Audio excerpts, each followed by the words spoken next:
I usually avoid these articles that put humans in boxes, but ended up running across the concept while reading about something else. It's described by Wikipedia as an insecure style with a high opinion of oneself and a low opinion of others, valuing independence, but often being defensive, nice pre-emotive gaslighting. This very well-meant website summarizes it as a style in which the person seeks not to rely on others or have others rely on them.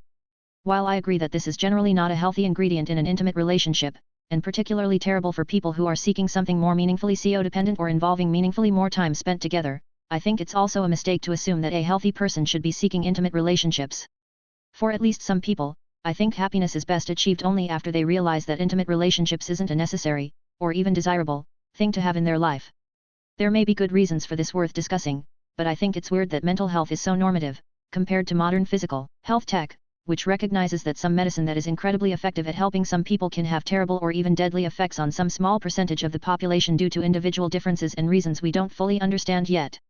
I personally think people who use mental health medicine to try to get people to conform to a prescribed norm should really consider their motivations. Is it really to help the other person based on that person's expressed wishes, or is it to give you comfort, whether it's due to their behavior being personally easier to deal with for you, because it jives with preconceived notions that you like having reinforced, or simply because it bothers you when you see anyone that doesn't conform to your own concept of what a happy person is?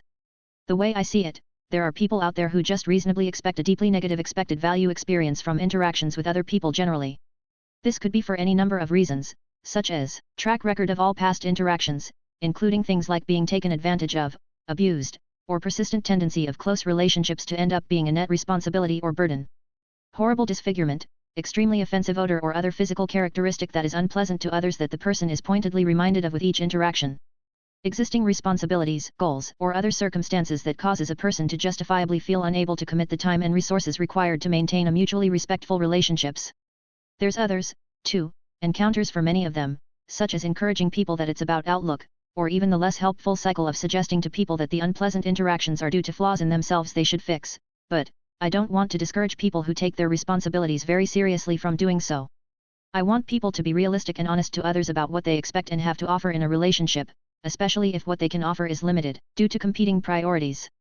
While a change in attitude can be helpful to some, it's a mistake to assume it's for everyone, and I want to encourage people to think for themselves, especially about what they themselves want.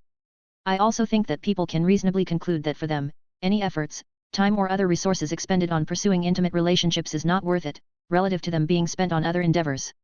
I want to encourage people to find happiness in whatever way works best for them, as long as it doesn't take from the happiness of others. If we weren't so focused on this normative, pro-extroverted narrative of mental health, we'd more readily realize the fact that one of the best ways to reduce societal conflicts and friction is to reduce the amount of forced, and especially involuntary or physical, interactions that people have with people they don't like. We can do that now.